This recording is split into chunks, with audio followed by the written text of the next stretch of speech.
व्यक्तिगत खाते के अंतर्गत भी दो प्रकार के खाते होते हैं, एक वास्तविक खाते रियल अकाउंट और एक नॉमिनल अकाउंट अवास्तविक खाते।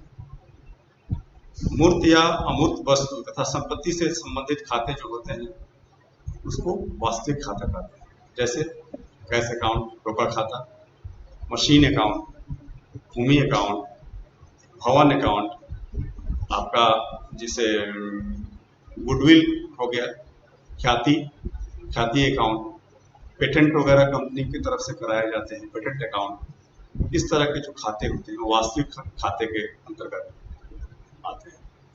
इसमें आने वाली वस्तु संपत्ति को डेबिट तथा जाने वाली वस्तुओं संपत्ति को क्रेडिट किया जाता है। जो भी वस्तु आएगी, जहां आएगी वहां डेबिट होगा तथा जहां से जाएगी वहां क्रेडिट होता है। Debit what comes in and credit what goes out. अब अवास्तविक खाता नॉमिनल अकाउंट, आय व्यय एंड लाभ हानि जैसे खाते को श्रेणी जो है वो नॉमिनल अकाउंट के अंतर्गत आती है, जैसे प्राप्त कमीशन, लेबर वगैरह के मजदूरी, इस तरह के जो संबंधित खाते होते हैं वो अवास्तविक खाते होते हैं। इसमें व्ययों एंड हानियों से संबंधित खाते को डेबिट किया जाता है और आय एंड लाभ से संबंधित खाते को क्रेडिट किया जाता है। जहां व्यय या हानि होगा वहां डेबिट किया जाएगा और जहां इनकम या प्रॉफिट होगा वहां पे हम लोग क्रेडिट करेंगे। Debit all expenses and losses and credit all incomes and gains.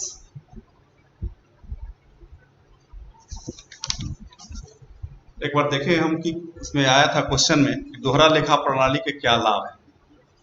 तो इसका ये एक सबसे बड़ा लाभ है कि एक साइंटिफिक प्रणाली है। इसमें एक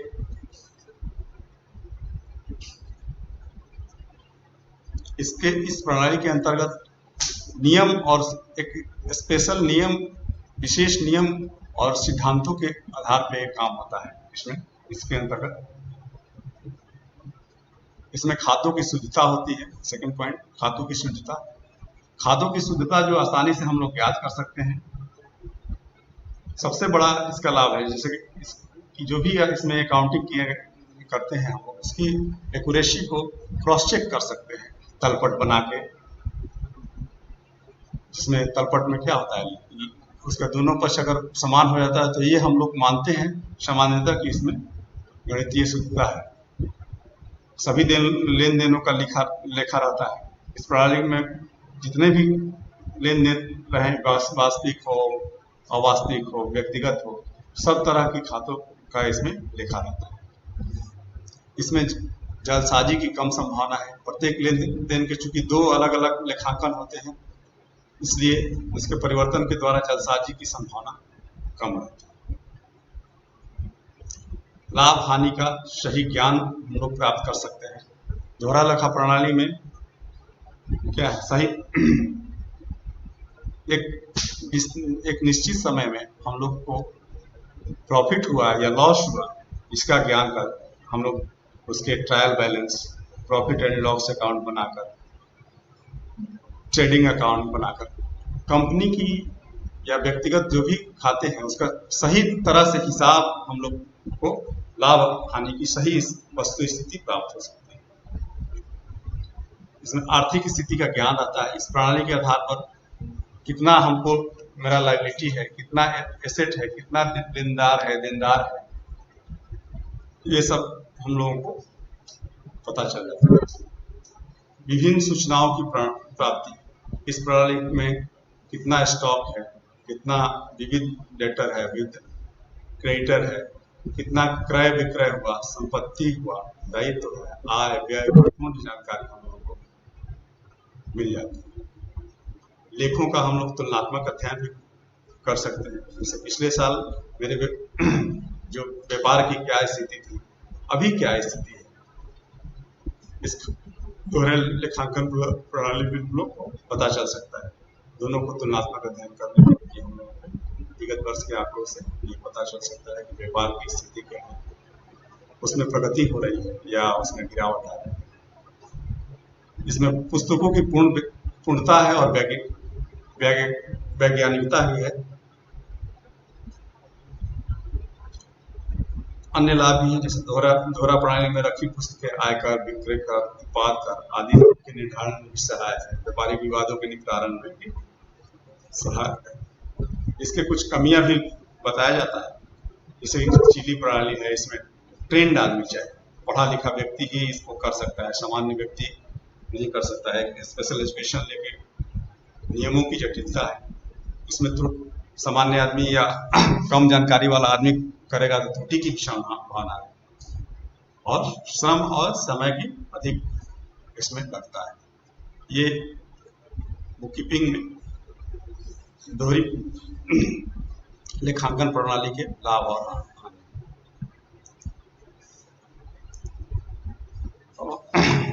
हम जैसा कि पहले ही हम बताए थे कि हम ट्रैफिक में काम करते हैं, तो मैं थोड़ा सा आज आप लोगों को ट्रैफिक के बारे में कुछ बताना चाहूँगा, यातायात लेखा के बारे में बताना चाहूँगा। उसमें जो हम लोग रेलवे के द्वारा जो आय होता है, स्टेशन पे रेलवे की जो आय का बेचान होता है, यातायात का बेचान होता है, उसके बारे में आप लोगों को, और उसका पैसा कैसे रेलवे के खाते में जमा होता है, उसके बारे में थोड़ा सा आप लोगों को बताऊंगा। तो हो सकता है कि आप लोगों के एग्जाम में उपयोगी हो।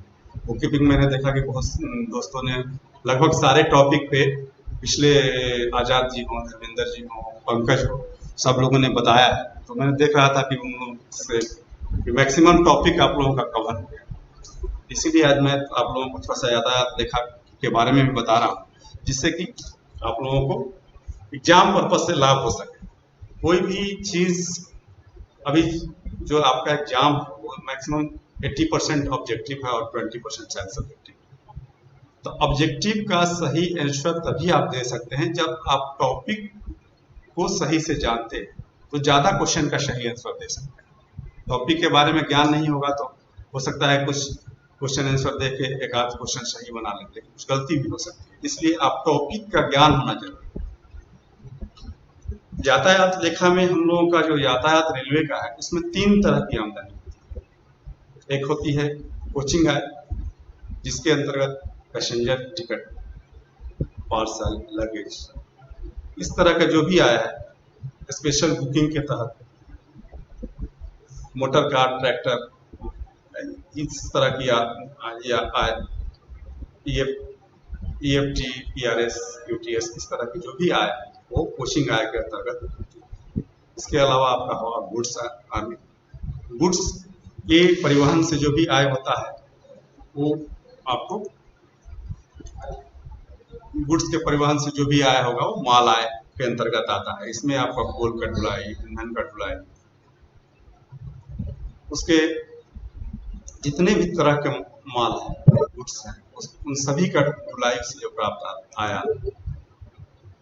होता है वो गुड्स की आय के अंतर्गत आता है। इसमें देखो भी आय के रूप में हम लोग रेलवे नहीं मानती है, फिर भी ये आय होता है, इसलिए कि इसको हतोत्साहित करने के लिए ही लगाया गया है, लेकिन इसके थ्रू भी गुड्स आय होती है। इसके अलावा विविध आय, सन्ड्री अर्निंग जिसको बोलते हैं, इसके अंतर्गत आपको किराया, अवकात, रिहायशी भवन जो है, रेस्ट हाउस, रेलवे की जमीन पे जो स्टेशन के बगल वगैरह में रहता है, वो घास लगाने या उपजाने के लिए जो हम लोग देते हैं, उससे भी जो आय होती है।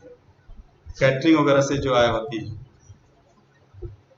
कोई क्षतिग्रस्त या छुड़ाया माल, जैसे LPO वगैरह में लगे, लॉस्ट प्रॉपर्टी ऑफिस में जो हम लोग माल, जो जिसका कोई क्लेमेंट नहीं आता है या कहीं से मिल गया रेलवे परिसर में, उसको जो हम बेचते हैं, वो सबको बेचने से जो नीलामी से जो आय होती है वो विविध आय का है।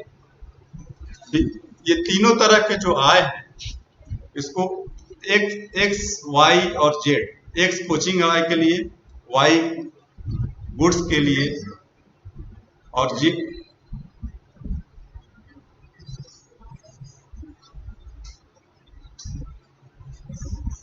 जो है वो विविध आय के लेखांकन के लिए होता है। ये जो भी आय हम लोगों के यहाँ स्टेशन पे प्राप्त होता है, उसको पहले क्या होता था कि वहां पे से सीआर नोट बना के 3 कॉपी में स्टेशन पे जो स्टेशन मास्टर या जो बुकिंग क्लर्क जो भी होते हैं वो गार्ड्स के थ्रू कैश ऑफिस में प्रेषित करते थे। कैश ऑफिस वहां से सीआर नोट के आधार पर उसका कैश चेक शीट बनाता था और ट्रैफिक अकाउंट में भेजता था, जहां पे इस आय का लेखांकन होता था। अभी अभी क्या है, इसमें पहले भी होता था कि कुछ बड़े स्टेशन थे जहां पे बैंक में डायरेक्ट बैंक लॉजमेंट होता था। कैश जो है वहां के बड़े बड़े स्टेशन थे, वहां के रेलवे के खाते में बगल जहां बैंक रेलवे का खाता खुला हुआ था वहां पे जमा कर देते थे। वो सीआर नोट के थ्रू बजाय वो टीआर नोट वो के थ्रू वहां भेजते थे, और टीआर नोट जो है वो का जो कॉपी बैंक रिसीविंग देता था उसका सीआर नोट के साथ वो फिर से वो भेज देते थे, जिससे ट्रैफिक अकाउंट में लेखांकन। बीच में अभी क्या है कि रेलवे सीआर जो हुआ, यहाँ पे कैश लिफ्टिंग स्टेशन से बैंक द्वारा कैश लिफ्टिंग की सुविधा इंडियन रेलवे में स्टार्ट जो हुआ, वो उसमें पहला रेलवे जो था सीआर, इसमें स्टेशन से बैंक के माध्यम से बैंक से एग्रीमेंट करके, बैंक से एमओयू साइन करके, बैंक सीधे वहां से स्टेशन से पैसा लेता है और रेलवे के खाते में वहां के नॉमिनेटेड बैंक में जमा कर देता है। इसके लिए बैंक भी एक नोडल ऑफिसर है, नोडल कंपनी है WSG, उससे करार किए हुए हैं, जिसके तहत स्टेट बैंक ऑफ इंडिया जो है WSG से अपना ये हम लोगों का रेलवे का कैश लिफ्टिंग का काम अभी करा रहा है। और इस श्रेणी में हम लोग रेलवे जो है अपना जोनल रेलवे जो है ये पहली बार इंडियन रेलवे में ये इस सिस्टम को एडॉप्ट किया, स्टार्ट करा है। अभी हम लोग के यहाँ जो क्या है कि स्टेशन पे वो कैश लिफ्टिंग करता है, बुआया जाता है, वहां पे उसको रिसीविंग दे के पैसा रिसीव करके वो बैंक में जमा कर देता है। उसके थ्रू हम लोगों को यहाँ पे पैसा प्राप्त होता है। फोकल पॉइंट ब्रांच और बैंक के थ्रू हम लोगों को कम्युनिकेट किया जाता है कि इतना पैसा आया, और हम लोगों को रेलवे की तरफ से पहले रूट वाइज इसको पेमेंट होता था। जब स्टार्ट हुआ था तो रूट वाइज हर रूट में कुछ स्टेशन होते थे, 4 या 5 स्टेशन या कहीं 10 स्टेशन भी रहते थे, तो रूट वाइज 28,915 रुपया पहले स्टार्ट किया गया था, उनको हम लोग पैसा देते थे। 28,915 एक रूट के लिए पैसा देते थे। बाद में इसको स्टेशन या लोकेशन जिसको बोलिए, हर स्टेशन और लोकेशन के थ्रू इसको हम लोग स्टेट बैंक को हम लोगों को पेमेंट करने लगे। अभी 8,784 रुपया पर स्टेशन पब्लिक लोकेशन जो है हम लोग रेलवे की तरफ से पे करते हैं बैंक को, और उसके अलावा जीएसटी, और वहां से उसकी जिम्मेवारी है कि हर स्टेशन से मेरा पैसा उठा के रेलवे के खाते में जमा कर। ये हुआ तीसरा एक बहुत महत्वपूर्ण जो चीज है, रेलवे के भाड़ा सिस्टम जो है, रेलवे का जो फ्रेट ट्रांजैक्शन है, उसको एक फैसिलिटी दिया हुआ है, एक ई पेमेंट सिस्टम। इसके अंतर्गत जो क्या है कि रेल उपभोक्ता को भाड़ा के भुगतान के लिए पार्टी के अकाउंट से रेलवे के खाते में इलेक्ट्रॉनिक माध्यम से फंड को ट्रांसफर कर दिया जाता है। केवल ये फ्रेट के लिए ही एप्लीकेबल है। ये इसके अंतर्गत क्या होता है कि जो कंज्यूमर इसको ऑप्ट करता है उसको उसका बैंक जो है बैंक के थ्रू हम लोगों के रेलवे के खाते में पैसा जमा कर देता है, ट्रांसफर कर देता है। इस पद्धति के अंतर्गत रेलवे उपभोक्ता को भाड़ा का भुगतान के संबंध में उपभोक्ता के खाते से रेलवे के खाते में इलेक्ट्रॉनिक माध्यम से राशि स्थानांतरित कर दी जाती है।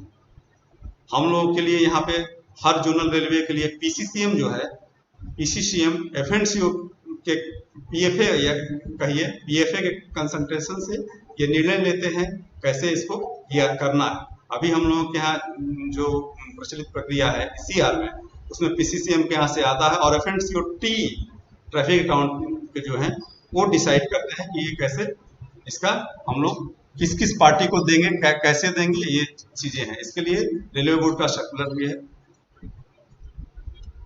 तो इसके लिए कुछ प्री रिक्विजिट्स है कि अगर हम लोग ई पेमेंट सिस्टम में कहीं पार्टी से भाड़ा लेते हैं तो ये रेलवे के लिए बहुत फायदेमंद चीज है कि वहां से कैश उसको ट्रांजैक्शन हमको नहीं कराना पड़ता है। रेलवे चूंकि फ्रेट में बहुत बहुत ह्यूज अमाउंट होता है, जो कि हम लोगों को ना स्टेशन से कैश ऑफिस या का जो रिस्क है या उसको जो लाने में खर्च है, वो हम लोगों का रेलवे के लिए वो कम हुआ, उस खर्च की बचत हुई। तो इसलिए रेलवे चाहता है कि मैक्सिमम पार्टियों से भाड़ा का जो वसूली है वो ई पेमेंट के माध्यम से ही हो।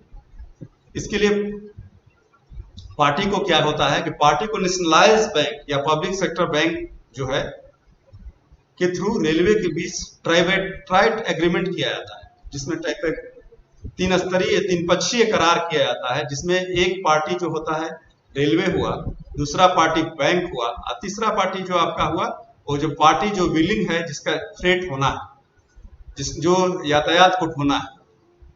इसके अंतर्गत जो ट्राइट एग्रीमेंट होगा उसमें बैंक की जिम्मेवारी होती है कि कस्टमर के अकाउंट या पार्टी के अकाउंट से रेलवे के खाते में भाड़े को ट्रांसफर करना। क्या हम लोग सब लोगों को ये फैसिलिटी दे देंगे या उसके लिए कुछ और हम करेंगे? हाँ, इसके लिए सबसे पहला एक काम है कि IRLC irrevocable letter of credit जो होता है रेलवे के पक्ष में बैंक में वो खोलना होता है। उसके अंतर्गत पार्टी को पिछले साल का जो हाईएस्ट महीना में ट्रैफिक हुआ रहता है, यातायात जिस महीने में सबसे ज्यादा भाड़ा की वो पे किया रहता है, उस महीने के 2 दिन के एवरेज ट्रांजैक्शन के बराबर हम लोगों को IRLC या बैंक गारंटी वो देता है।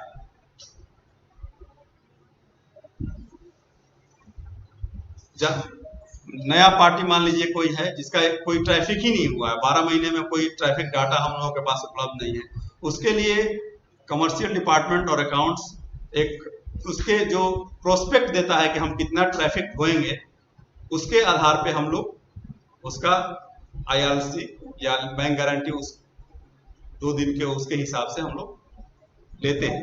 लेकिन जब भी इसमें बढ़ाने की जरूरत होती है, रिव्यू होता है, अगर जरूरत पड़ती है कि बढ़ाने की आवश्यकता है, तो हम लोग इसको तुरंत बढ़ा देते हैं। अब आपका है कि इसमें कैसे इसका हम लोग करते हैं, कैसे ये ट्रांजैक्शन होता है।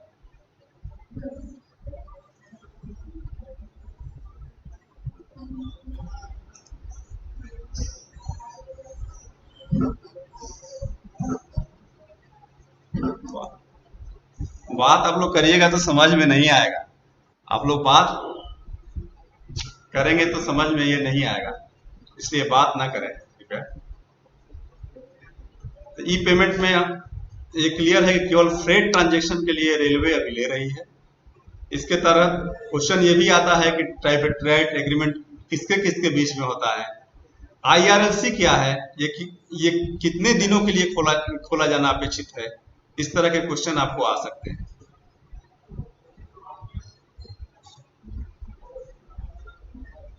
इसमें रेलवे नेशनलाइज बैंक और पब्लिक सेक्टर बैंक को ही ये करती है अपने सेफ्टी के हिसाब से। तो इसके अंतर्गत बुकिंग कैसे होती है? इसके अंतर्गत स्टेशन पे जब भी बुकिंग होती है तो TMS क्लर्क जो होता है वो जब भी बुकिंग करने के लिए कोई व्यक्ति जाता है तो वहां पे वो TMS से कमांड देता है बैंक को।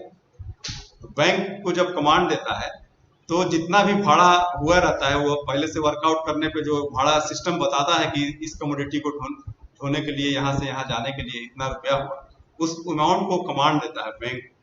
बैंक को जब कमांड देता है तो जनरली 2 मिनट से 2.5 मिनट में ये पैसा जो होता है वो उसको प्राप्त हो जाता है। रेलवे के बैंक जो है जो भी वर्किंग आवर है उसमें वो ट्रांसफर कर देता है रेलवे के खाते में। अगर नॉन वर्किंग आवर है, मान लीजिए कि रात हो गया है या बंद हो गया है, तो नेक्स्ट वर्किंग आवर में तुरंत वो पैसा रेलवे के खाते में ट्रांसफर कर देता है और वहां से पेड RR जारी हो जाता है। और वहां पे जो बैंक जो मैसेज भेजेगा बैंक का सर्वर वो सक्सेसफुल लिखता है। लेकिन हर बार ये स्थिति नहीं होती है कि वहां से TMS क्लर्क भेजता है और सक्सेसफुल आ रहा ही हो, सक्सेसफुल पैसा आ ही जाए। कई बार वहां पे बैंक के खाते में जो कस्टमर का बैंक है उसमें पैसा नहीं रहता है, तो क्या वहां से मैसेज आता है इनसफिशिएंट फंड, बैंक का सर्वर हम लोगों को मैसेज, जैसे हम लोग पैसा निकालने जाते हैं तो एटीएम से या तो बताता है, वैसे ही वहाँ भी इन सब बताता है कि इनसफिशियंट फंड।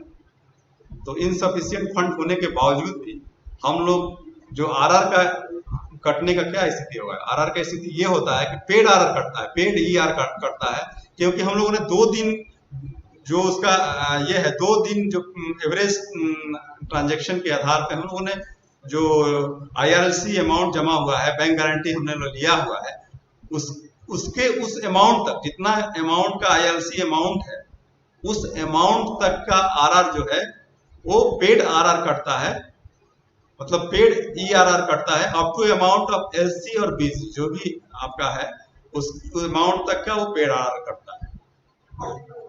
इसी तरह बैंक सिस्टम एरर हो गया, अगर बैंक का सिस्टम में कोई त्रुटि हो गई या होता है कि बैंक सिस्टम एरर का मैसेज दे रहा है, तो इस स्थिति में भी हम लोगों का पेड ईआरआर कटेगा, कहाँ तक, एलसी के अमाउंट तक हम लोग कटता है। बैंक नेटवर्क एरर की स्थिति में भी हम लोगों का paid ERR up to amount of LC तक उसका पेड ईआरआर कटेगा। कई बार हम लोगों का चूंकि ये आरआर या टीएमएस लोकेशन जो है वो क्रिस के द्वारा जो ये है फॉयस, उसी के अंतर्गत काम करता है, तो कई बार जो फॉयस का सर्वर है वो भी बोलता है एरर होता है, उसमें भी एरर आता है, उसमें भी नेटवर्क एरर आता है और लिखता है कंटैक्ट ओसीसी। तो ऐसी स्थिति में भी हम लोगों का जो ये आरआर है, IRLC amount irrevocable letter of credit जो है, उस अमाउंट तक के पैसे का पेड ईआरआर इससे होता है।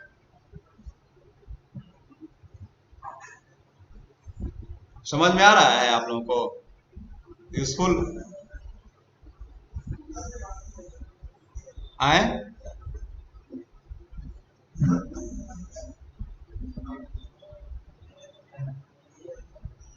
क्या?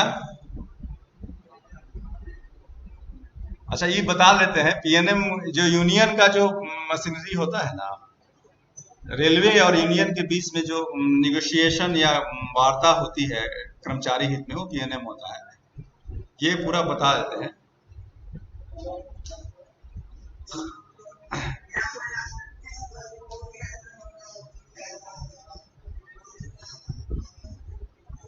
क्या बोल रहे हैं?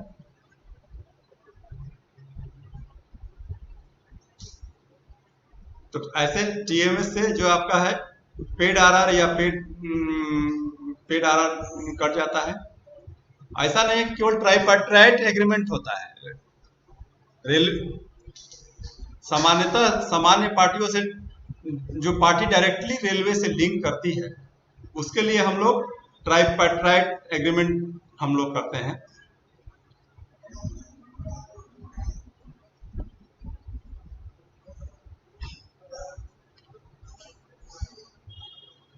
इसके लिए क्वाड्रिपैट्राइट एग्रीमेंट भी होता है।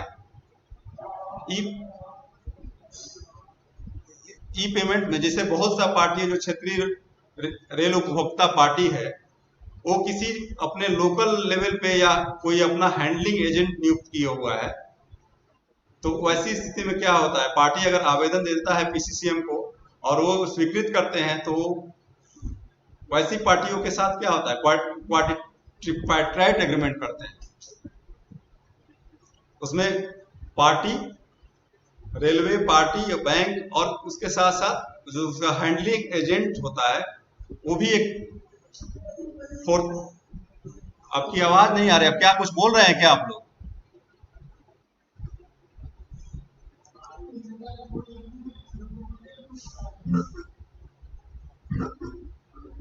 आशीष जी,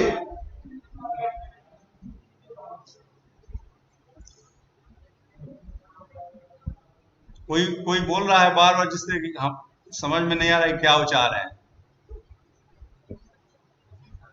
आशीष जी,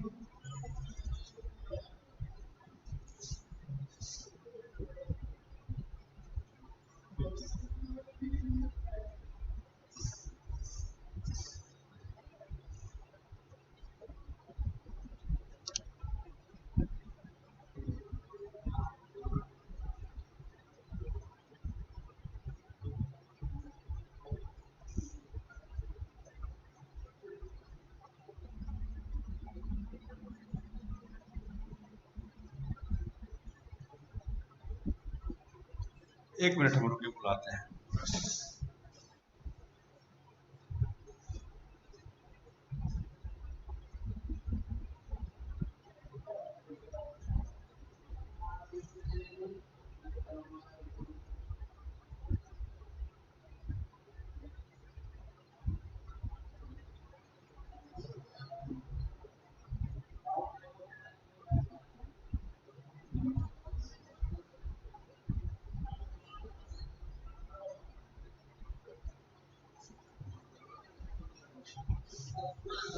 किसी ने कुछ खोल दिया है, वो बार बार बोल रहा है, इसके चलते और लोग डिस्टर्ब हो रहे हैं प्रोसेस को।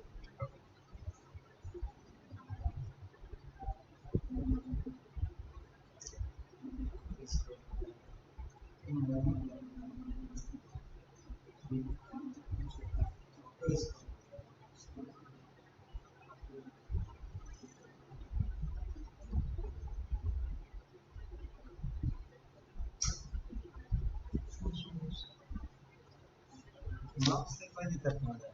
ये जो रिफ्रेश ऑडियो रिफ्रेश जो लोग बात कर रहे हैं इसलिए लोग डिस्टर्ब हो रहे हैं।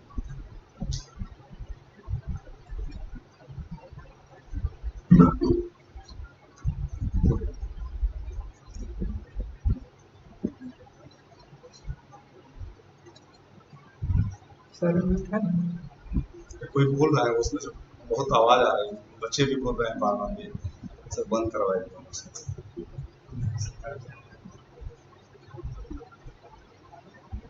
कुछ टेक्निकल इशू है लग रहा है। तो ऐसे यानी वन टाइम हम लोग यहाँ से सबको म्यूट कर देते हैं, वो बटन वो लोग के पास भी रहता है, वो ठीक है, वो बारह आदमी को कर देते हैं। सबको निर्देश कर दिया गया है।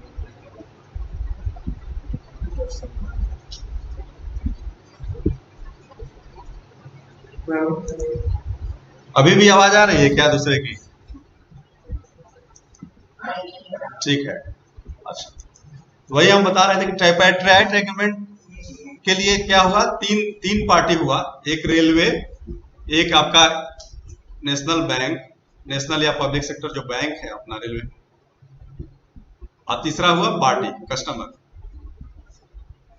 इसके अलावा हम लोग क्वाड्रिपाइट्राइट एग्रीमेंट में, पहले ये फीचर नहीं था, लेकिन बाद में रेलवे ने इसको पार्टियों को और सुविधा देते हुए, जो उसका ऑथराइज हैंडलिंग एजेंट है वो ऑथराइज किए रहता है कि हम मेरे बिहाफ में ये आदमी, ये कंपनी जो है वो ट्रेड ट्रांजैक्शन मेरा देखेगी, तो उसको भी हम लोग उसके आवेदन पे, पार्टी के आवेदन पे, जो कस्टमर है रेलवे का डायरेक्ट, उसके आवेदन पे हम जो पीसीसीएम है एफएनसीओ के कंसल्टेशन से उसको अलाउ कर सकते हैं। इसके लिए चार लोगों के बीच में क्वाड्रिपाइट्राइट एग्रीमेंट होगा। पहला वही रेलवे, बैंक, कस्टमर रहेगा, और चौथा पार्टी रहेगा वो लोकल आपका ऑथराइज हैंडलिंग एजेंट।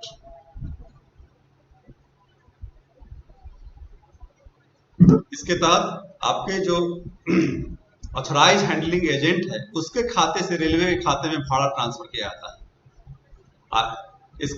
इस फैसिलिटी को जैसे जैसे ट्राइपाइट्राइट एग्रीमेंट था या क्वाड्रिपाइट्राइट एग्रीमेंट हुआ, इसमें एलसी में कोई परिवर्तन नहीं होता है। जो आपका आईआरएलसी रेलवे के फेवर में खुला रहता है या बैंक गारंटी दिया हुआ रहता है, उसमें वही रहता है, उसमें कोई चेंजेस नहीं होता है।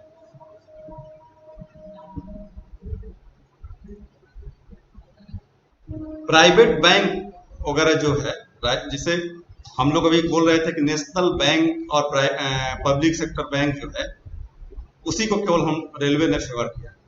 लेकिन मान लीजिए कोई पार्टी अगर रिक्वेस्ट करता है कि हमको प्राइवेट बैंक, जैसे एक्सिस बैंक है, आईसीआईसीआई बैंक है, या कोई भी प्राइवेट बैंक है या फॉरेन बैंक है, तो उसके तहत हमको रेलवे से खाता में पैसा देना है, तो रेलवे उसका भी कंसीडर करती है। उसके लिए पहले क्या करना होता है कि प्राइवेट बैंक या फॉरेन बैंक जो है वो किसी नेशनलाइज बैंक में या पब्लिक सेक्टर बैंक में पहले अपना खाता खोलती है। उस खाते से वो अपना फिर रेलवे का भुगतान वगैरह भाड़ा का हम लोग कर सकते। क्या बोले? उससे भुगतान वो कर सकते हैं। मतलब इसमें हुआ कि रेल उपभोक्ताओं द्वारा आग्रह किए जाने पर प्राइवेट बैंक, फॉरेन बैंक को भी ई पेमेंट के अंतर्गत भाड़ा भुगतान की अनुमति दी जा सकती है, किंतु इसके लिए प्राइवेट फॉरेन बैंक को अलग से माने एक अलग और डेडिकेटेड एक करेंट अकाउंट जो है nationalised bank, public sector bank में खोलना हो। फिर वह payment system in case of road rarer. अभी आप लोगों ने सुना है रोड रेलर क्या होता है? रोड रेलर जो है एक ऐसा व्यवस्था है, उस वाहन है जो कि पटरी और रेल रोड दोनों पे वो आपका ढो सकती है माल लदान को, जो भी लदान हुआ है उस पे उसको पटरी के साथ साथ, तो ये इसको हम लोग बोलते हैं रोड रेलर। इसके लिए किर्लोस्कर जो है, Kirloskar pneumatic company limited KPCL, ये सेवा अभी रेलवे के लिए प्रदान कर रहा है और उसके साथ हम लोगों का रेलवे से वो कॉन्ट्रैक्ट किए हुए है। सदर्न रेलवे जो में है ये पहली बार स्टार्ट किया रोड रेलर। रोड रेलर उस वाहन को कहते हैं जो आवश्यकता अनुसार सड़क और रेलवे को पटरी दोनों पर चल सकता है। इसके लिए कंटेनर के आकार के ऐसे वाहनों का प्रयोग किया जाता है जिनमें पिछले पहिए ट्रक के अनुसार फिक्स परंतु ऊपर नीचे करने लायक हैं, जो वाहन की फैक्ट्री या गोदाम से रेलवे टर्मिनल तक पहुंचाने और रेल बोगी के साथ अटैच करने का काम करती है। दक्षिण रेलवे में सर्वप्रथम यह सेवा प्रारंभ हुई और रेलवे के साथ Kirloskar pneumatic company limited road rarer सेवा के लिए समझौता किया है। इसको भी हम लोग ई पेमेंट की सुविधा देते हैं, लेकिन जैसे और पार्टी जैसे है, मान लीजिए कि जितना भी पार्टी है, जैसे कोई कंपनी है वो डिफरेंट रेलवे में अगर उसका फ्रेट ट्रांजैक्शन होता है, डिफरेंट जोनल रेलवे में उसका फ्रेट ट्रांजैक्शन होता है, जैसे हर जगह से हर अलग अलग रेलवे से वो लोडिंग करा रही है, तो उसको हर रेलवे के साथ एक करार करना पड़ता है। उसको ऐसी सुविधा नहीं है कि एक बार कर लिया, रिलायंस ही मान लीजिए एक कंपनी है, उसको भाड़ा ढोना है, रेल से अपना ट्रैफिक लेके जाना है, तो उसको ऐसा कोई सुविधा नहीं है कि एक ही जोनल रेलवे से डायरेक्ट कर लिया, पूरे इंडियन रेलवे में किया। लेकिन ये जो रेड रोलर है इसको ये सुविधा दिया हुआ है कि नोडल रेलवे कोई नॉमिनेटेड रहेगा, उसके के साथ वो करार करेगा, ट्रैट एग्रीमेंट करेगा। IRC जो है उसी तरह से जैसे हम लोग 2 दिन का मैक्सिमम ट्रैफिक मंथ वाले एवरेज 2 दिन का हम लोग जमा कराते हैं, उसी तरह इसको भी जमा करना पड़ेगा, लेकिन इसको हर रेलवे में करने की आवश्यकता नहीं, ये नोडल रेलवे के साथ करेगा। लेकिन भाड़ा की राशि जो होगा, जो फ्रेट होगा, वो ओरिजिनेटिंग रेलवे जहां भाड़ा लोडिंग हो रहा है उस रेलवे के खाते में जमा हो जाएगा। ये सुविधा आपको कंटेनर में है, जितना भी कंटेनर या कॉन्कर के लिए ये फैसिलिटी है, कंटेनर सर्विस या जो लोग चलाते हैं उनको ये फैसिलिटी मिली हुई है कि वो सिंगल जगह पे, कंटेनर के केस में नोडल रेलवे नॉर्दर्न रेलवे है, वो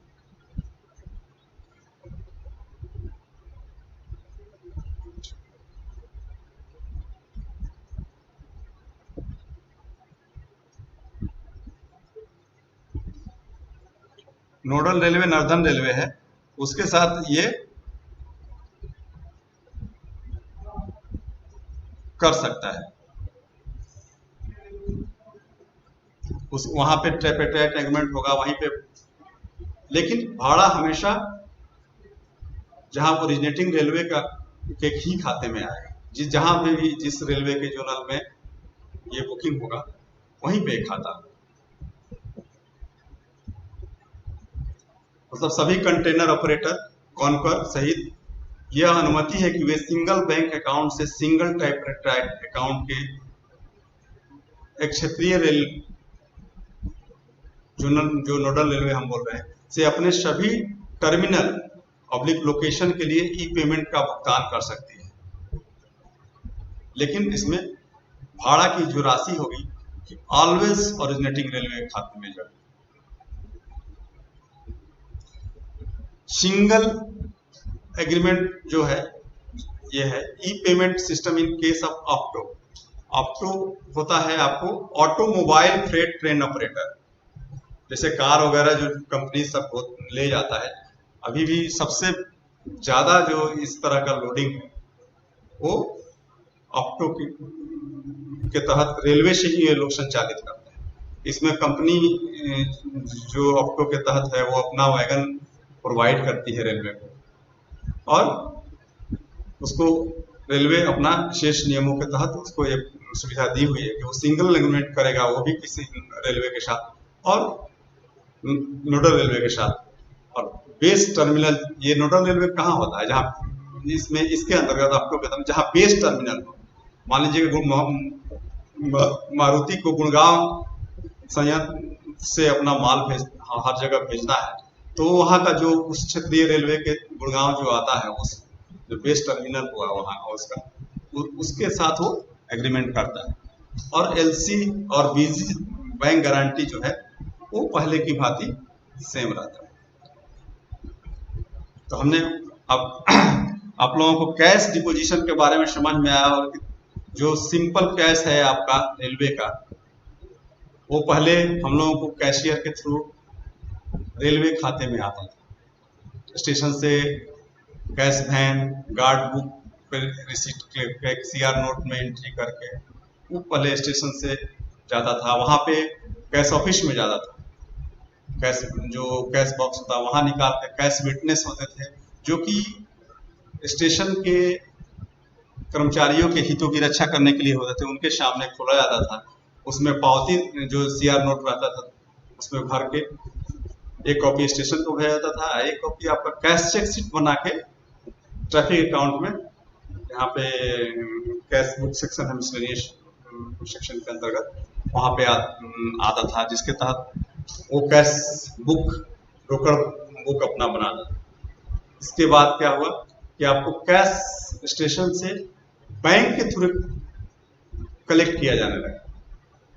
अब वहाँ पे अब इसी रेलवे में सामान्यतः जो हमको पता है, वहाँ पे आप इस कैश मतलब आपको गार्ड वगैरह या रेल के तहत जो है वो सामान्यतः नहीं ले आया जाता। वहाँ पे कैश लिफ्टिंग होता है एसबीआई के द्वारा। एसबीआई भी एक WSG कंपनी है, उसके तहत वहाँ उससे कॉन्ट्रैक्ट किए हुए हैं, और हम लोगों को पहले रूट वाइज पैसा देते थे, अभी हम लोग पर स्टेशन वाइज पैसा उसको देते हैं। 8,784 रुपया प्लस GST जो भी है वो हम लोगों का अभी का रेट है, जिससे जो भी पैसा होगा स्टेशन से वो जाके हम लोगों का जो बैंक है, रेलवे का खाता जिस बैंक में है उस बैंक में पैसा जमा कर देगा, और उसका डिपोजिशन स्लिप वगैरह हम लोगों को दे देगा। बैंक के थ्रू जो सूचना आएगी वो अलग।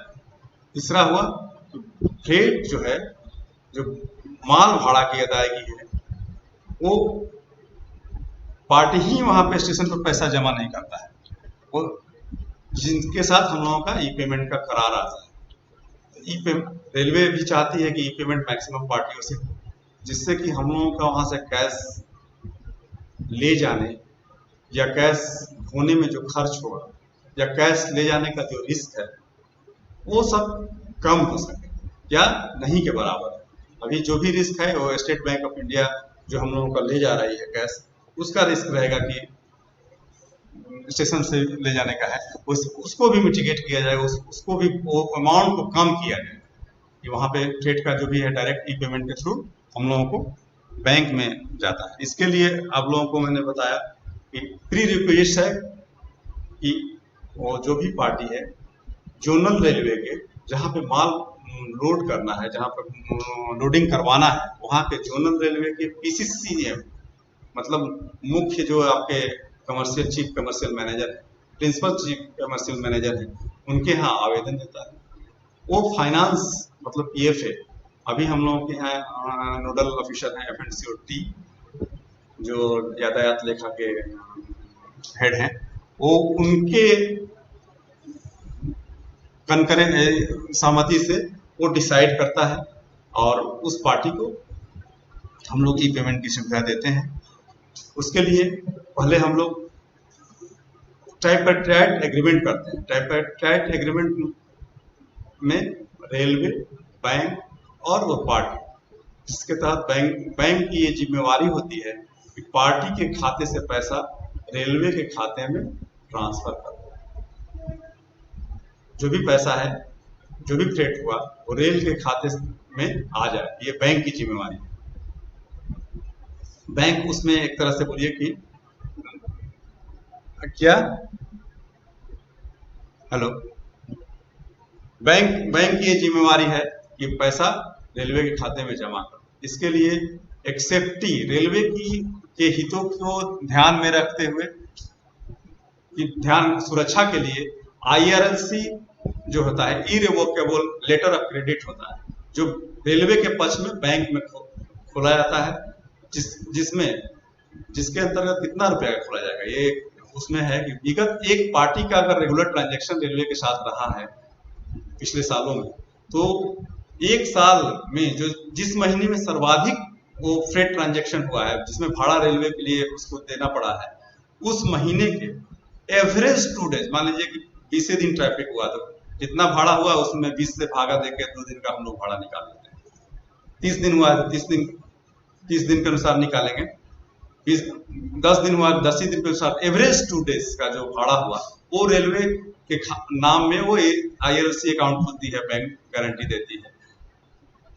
मान लीजिए कि नया पार्टी कोई आएगा, तो उसके लिए उसको तो पहले से यातायात मालूम नहीं है कि रेलवे को ट्रैफिक दिया नहीं है, लेकिन वो प्रोजेक्ट करता है कि हम रेलवे को इतना हम 12 महीनों में देंगे, इस महीना में इतना देंगे, तो उसी का खाता हम लोग जनरली मान लेते हैं कि ये जो होगा, उसी के आधार पर हम लोग उसके साथ ट्राइपेट्राइट एग्रीमेंट करते हैं। IRLC बैंक गारंटी का अमाउंट हम लोग डिसाइड करते हैं, वही जो एवरेज जो बताएगा उसके 2 दिन के एवरेज के लिए। लेकिन हम लोग इसको रिव्यू करते हैं। जैसे ही हम लोगों को लगता है कि जो 2 दिन का ट्रांजैक्शन या जो फ्रेट है वो सफिशियंट नहीं है हम लोगों के ये लिए, या जो नॉर्म्स बनाए गए उससे हायर हो गया, तो हम लोग उसको अमाउंट को पार्टी से पुनः उसको रिवाइज करके पुनः जमा करने के लिए, या उसको नया रूप से IRLC खोलने या बैंक गारंटी देने के लिए बोलते हैं। और इसमें पैसा कैसे आता है, फिर से मैं आप लोगों को बता रहा हूँ। TMS क्लर्क जो होता है, जो स्टेशन पे काम करता है, वो सर्वर से चूंकि वॉइस और इंटरफेस जो है क्रिस बनाए हुए है, क्रिस वॉइस और बैंक का सर्वर आपस में से एक दूसरे से संवाद कर सके। तो जैसे ही जो भी भाड़ा उपार्जित होता है, जो भी भाड़ा उस RR का होता है, उसके लिए TMS क्लर्क जो है या जो भी बुकिंग क्लर्क है, वो एक कमांड देता है उतने पैसे के लिए। बैंक जनरली 2-2.5 मिनट में ये के अंदर ही वो पैसा ट्रांसफर होने का मैसेज आता है, सक्सेसफुल। लेकिन कई बार सक्सेसफुल नहीं भी होता है। उस स्थिति में चाहे वो बैंक का फॉल्ट हो या वॉइस आपका काम नहीं कर रहा है, सिस्टम सर्वर में प्रॉब्लम है, तो जितना राशि का अब हम लोग IRLC खोले हुए हैं 2 दिन के लिए, जो एवरेज ट्रैफिक का जो 2 दिन का हम लोग IRLC रखे हुए हैं, बैंक गारंटी रखे हुए हैं, उतने अमाउंट तक का पेड ERR कटेगा किसी भी फेल्योर की स्थिति में, जिससे और रेलवे के खाते में वो पैसा आ जाएगा। अब नया एक फीचर हम लोग बाद में ऐड किया ई पेमेंट के अंतर्गत, क्वाइट पैट्रियाट एग्रीमेंट, मतलब 4 पार्टियों के बीच में ये एग्रीमेंट होता है। अगर पार्टी जो है आपका रेलवे कस्टमर ये रिक्वेस्ट करता है कि मेरा कोई लोकल या हैंडलिंग एजेंट होगा, या कहीं से लोकल नहीं भी हो, हैंडलिंग एजेंट अथराइज करता है, तो वो उसके पार्टी के PCCM जो है वो उसके रिक्वेस्ट को ऑनर कर सकते हैं, उनको स्वीकृति दे सकते हैं। और उसके तहत आपको चारों पार्टी, रेलवे, बैंक, कस्टमर और चौथी जो पार्टी है आपका लोकल हैंडलिंग एजेंट, उसके बीच में एक एग्रीमेंट होता है जिसके तहत बैंक की अब जिम्मेवारी रेलवे खाते की में फंड ट्रांसफर कस्टमर से नहीं, बल्कि लोकल जो आपका ऑथराइज हैंडलिंग एजेंट है उसके खाते से रेलवे के खाते में ट्रांसफर करने की जिम्मेवारी। एलसी जो है लेटर जो हम लोग IRLC जो डिसाइड किए हुए हैं 2 दिन वाला, वो उसमें कोई चेंजेस नहीं। इसमें अगर पार्टी आपको प्राइवेट या फॉरेन बैंक से भी रिक्वेस्ट करती है तो इसको भी ऑनर किया जा सकता है, लेकिन इसके लिए स्पेशल का शर्त है रेलवे की तरफ से कि जो भी प्राइवेट बैंक या फॉरेन बैंक ई पेमेंट में भाड़ा के भुगतान के लिए अनुमति तभी दी जाएगी जबकि प्राइवेट जो फॉरेन बैंक है एक अलग separate dedicated current account nationalised bank या पब्लिक सेक्टर बैंक में खोलेगा, तभी उसको भी परमिशन दी जाएगी कि उस अकाउंट से वो ट्रांजैक्शन कर सकता है। रोड रेलर के बारे में मैंने बताया ही आप लोगों को कि रोड रेलर को भी ई पेमेंट की फैसिलिटी मिलेगी, लेकिन उसको एक स्पेशल फैसिलिटी है और पार्ट उसको कॉन्कर को या जितने भी कंटेनर ट्रैफिक हैं इनको एक या ऑटो जो आपका है ऑटोमोबाइल फ्रेट ट्रेन ऑपरेटर जो है, इन लोगों को एक फैसिलिटी है कि इनको हर जगह हर जोनल रेलवे में जाके एग्रीमेंट करने की जरूरत नहीं है। नोडल रेलवे नॉमिनेट रहता है, कंटेनर के केस में नॉर्दर्न रेलवे है, वहां पे ही ये लोग प्राइवेट राइट एग्रीमेंट करते हैं और उसी के आधार पे इन लोगों का फ्रेट का भुगतान होता है और वो फ्रेट जो है डायरेक्टली नोडल रेलवे के खाते में नहीं जाता और डायरेक्टली जहां फ्रेट वो बुक करते हैं ओरिजिनेटिंग रेलवे, जैसे ECR का कंटेनर ट्रैफिक कोई बुक हो रहा है तो वो ECR के खाते में पैसा आएगा, ना कि अगर वहां पे खुला हुआ है नॉर्दर्न रेलवे तो नॉर्दर्न रेलवे के खाते में ECR के खाते में पैसा आएगा। इसी तरह हर जगह से ये जाएगा रोड रेलर और कंटेनर। ऐसे ही आप ऑप्टो एग्रीमेंट ई पेमेंट जो सिस्टम है ऑप्टो का, उसमें भी सेम फैसिलिटी। इस पे एक छोटा सा नोट्स मैं आप लोगों को शेयर कर दूंगा, हो सकता है कि आप लोगों को कुछ लाभ इससे मिल सके।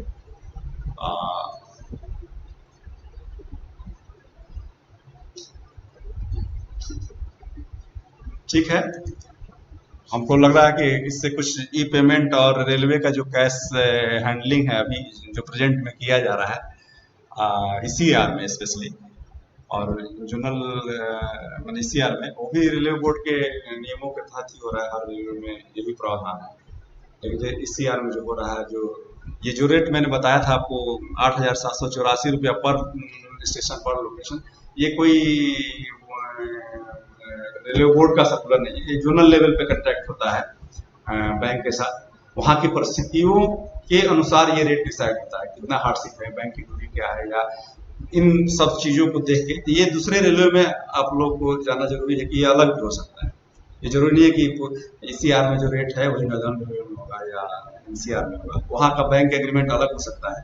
पहले हम लोग बताए ही थे कि रूट के आधार पे हम लोग पेमेंट करते थे, 28,915 रुपये पर रूट देते थे, उसमें 5-6 स्टेशन हर रूट में रहते थे, उसके आधार पे हम लोग पेमेंट करते थे। लेकिन अभी दूसरे रेलवे में जब स्टार्ट हुआ ये, तो वहाँ पे कई जगह रूट पे भी हुआ, कई जगह स्टेशन और के आधार पे।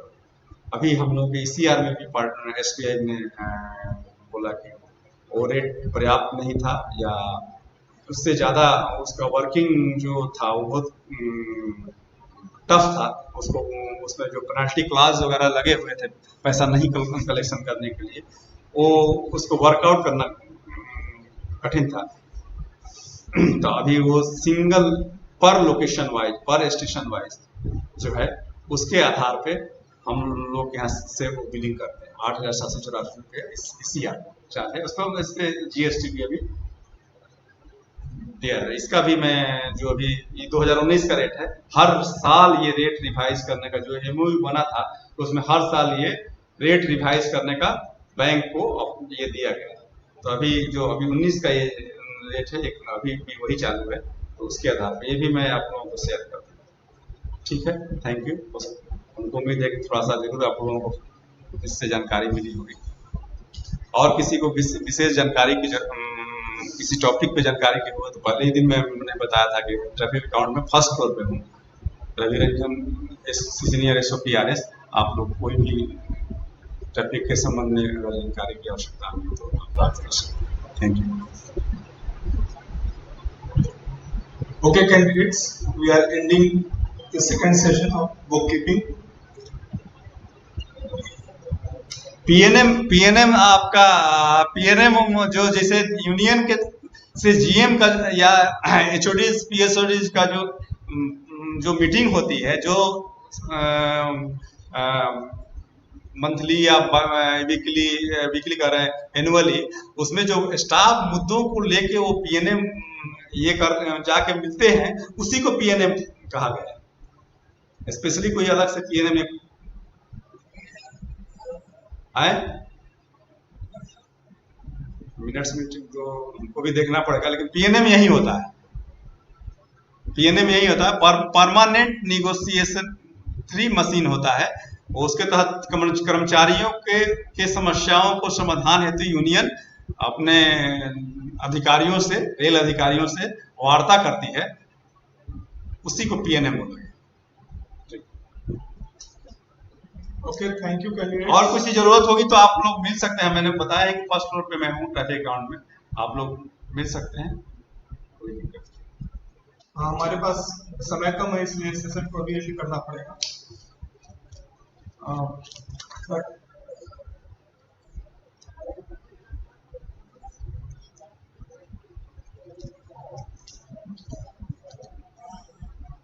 मिनट्स ऑफ मीटिंग वो अलग चीज हो गया। एक दो उसमें दो होता है कि मिनट्स ऑफ मीटिंग, तो कोई भी मीटिंग जैसे सरकारी तंत्र में भी जो FNCO की मीटिंग होती है, बुलाते हैं, उसमें क्या डिसीजन लिया गया उसको कम्युनिकेट किया जाता है, वो मिनट्स हो गया। वो कहीं भी हो सकता है, आपके FNCO के CPM के हो सकता है, रेलवे बोर्ड में हो सकता है। वो एक मिनट्स इशू किया जाता है कि ये चीजों पे डिस्कस किया और उस पे ये डिसीजन लिया गया, वो मिनट्स हो गया। उस मीटिंग का जो भी मीटिंग कन्वीन किया गया किसी टॉपिक पे, तो उसका जो संवाद हुआ कैसे होगा, वो मिनट्स बनता है और उसी को कम्युनिकेट किया जाता है।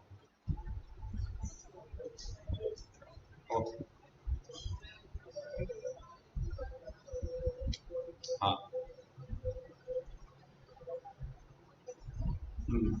वो तो मिनट्स मीटिंग का हो गया कि मीटिंग किस मुद्दे पे हो रही है, और उसके आधार पे हम लोग उसका मिनट्स तैयार करते हैं, जिसमें उसमें डिसीजन और डिस्कशन दोनों का क्या क्या डिस्कस हुआ।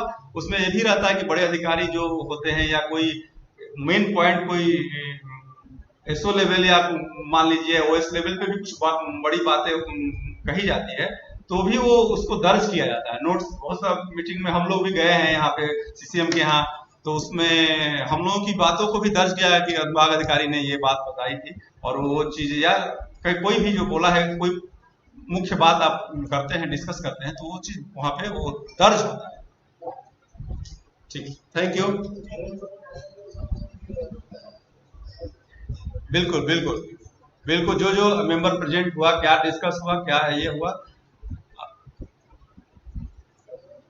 कन्वीनर, उसमें एक और चीज है कि कन्वीनर होता है, जो कन्वीनर होता है जनरली वही लेटर मिनट्स इशू करता है। हाँ, कि वो उसने बुलाया और उसमें क्या डिस्कस हुआ, क्या डिसीजन लिए गए।